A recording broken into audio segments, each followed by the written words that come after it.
Well, my next guest, she's one of Ohio's top 10 teachers, and she was the one that got the first question right, by the way. And she lectures in Civil War and also the Shroud of Turin. So make her welcome for the second time to the Rob Dennis Show, RuthAnn Peck, everybody. Hey, oh.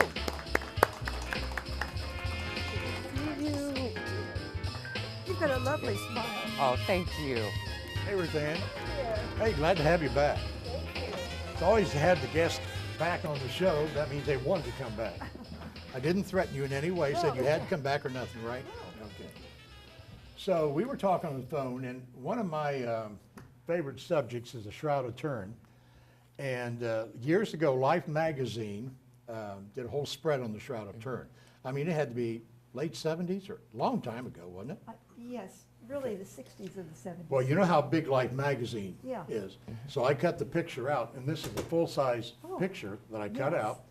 And this is what I keep in my home over my fireplace, this particular picture of the Shroud of Turin. Yes. We've got more pictures we're going to show. And I wanted to show RuthAnn. This is the one I have at home in my house. And I could tell you so much about that.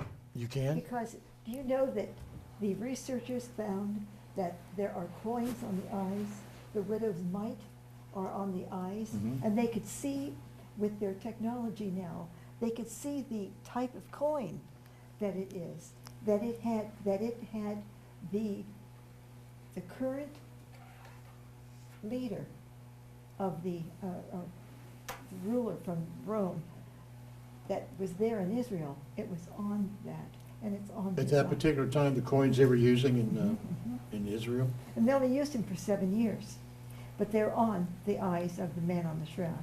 Now, in the movies, when they do that, like with Brad Pitt, they put the coins on the eyes so they can pay the guy to float them across the river. I mean, that's in the movies, but is there any truth to the legend of why the coins were put on the eyes? Yes, it keeps the eyelids closed. Oh, that's the only reason. Not to pay the guy to float No, across the river. no. I thought that was a little Hollywood, if you ask me. A little Egyptian, maybe. A little, Bring yeah. down the river Styx. But all these things are so fascinating. I just saw in the news today that Egypt would like some of their things to be brought back to the museum there. Yes. That they were originally put on loan to England and other countries. They want these artifacts back. Yes, And, that's and what they're I gonna can work on. understand that. Yeah, oh, I can too. Yes.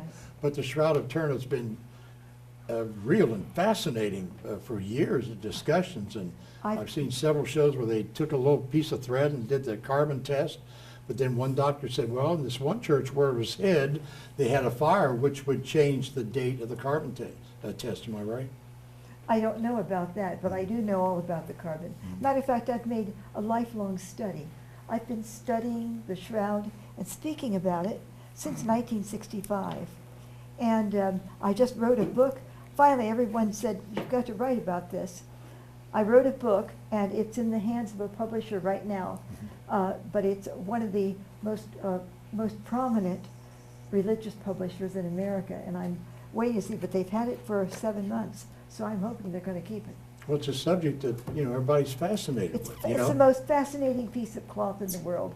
And it's a lot bigger than people might think. And I brought, I made a replica. Okay. Hey, It's- Ron, it's the have Marion same- come in, would you? It's the same size. It's, the Shroud of Turin is 14 feet, 3 inches long, and 43 inches wide. And I cut out for a visual for my speaking engagements. You unwrap it the way you want to. I didn't realize the original shroud was that long. Yes. There you go. It's bigger than a lot of people think. So one half is the front and the other half of the original is the back, is that correct? Remember that the shroud was laid out on the slab in the tomb, and the man who's in the shroud was laid so that his head, the back of his head was in the middle, and then the top was folded down over the front of him. So we have both a front and back image, and it is a mystery about how the shroud image got on the cloth, because it's not even through the cloth. It's only it's just a singeing on the cloth itself. And of course, Christians have no trouble with that, because Christians will say, the resurrection, there was a flash of light, And it did the business, and it also made the image on the shroud. I had no idea. Every mark that's in the Gospels is on the shroud. Every mark that he endured. And so it's a fascinating thing. And, you know, even if we would find out that this is not Jesus on the shroud, although I believe it is, that wouldn't change who he is. So that's what I always tell my groups. I said, even if they prove tomorrow that that's not Jesus on there, it doesn't change who he is. Correct. And Well, thank you. I so, appreciate you yes. bringing that. And Thanks, so, Marion. if you'll just put this in a little pile over there, I'll fold it up later, so you won't care. Thank you. So I know they're continuing to do tests on the shroud. Yes. What's the latest? I mean, what is the latest? Well, the most comprehensive tests that were done in 1978. And it started with 2 American astronauts who were so taken with their imagination and their technical expertise. They were so taken with the idea of the shroud that they decided they were going to get an international group together to study the shroud. It only was shown 3 times a century so that every generation could see it.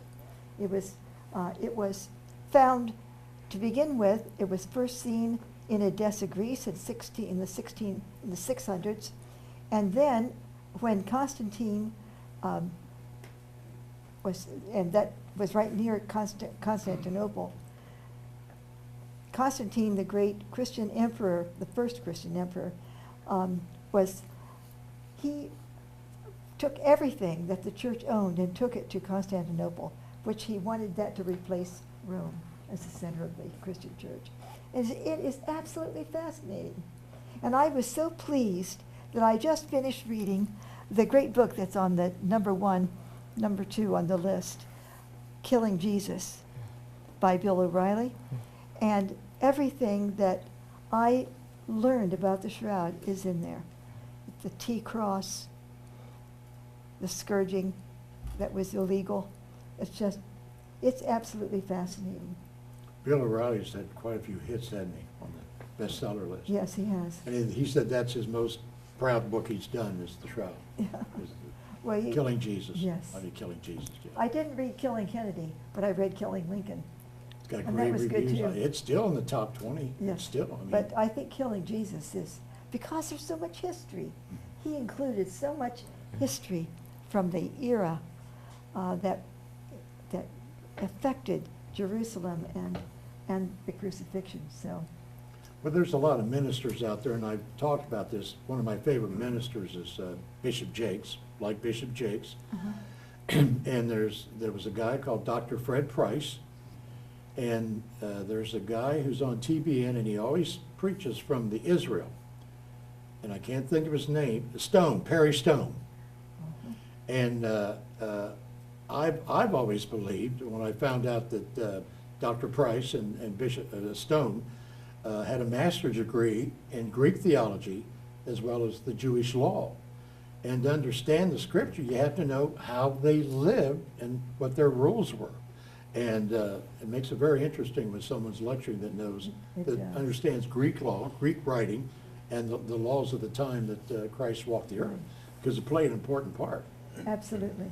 In all the movies I've seen, I see jealousy. I can just see when he was doing what he was doing, how those guys just stood there and how, who's this guy? You've got to read Killing Jesus because Bill O'Reilly just made it come alive. Yes. And so, but I brought you a little gift Okay. because I know you've got that large picture, but I brought you for you too. I've got a billfold-sized picture wow. of the man on the Oh, shroud, yeah. Thank and I'd you. like to give both of you one.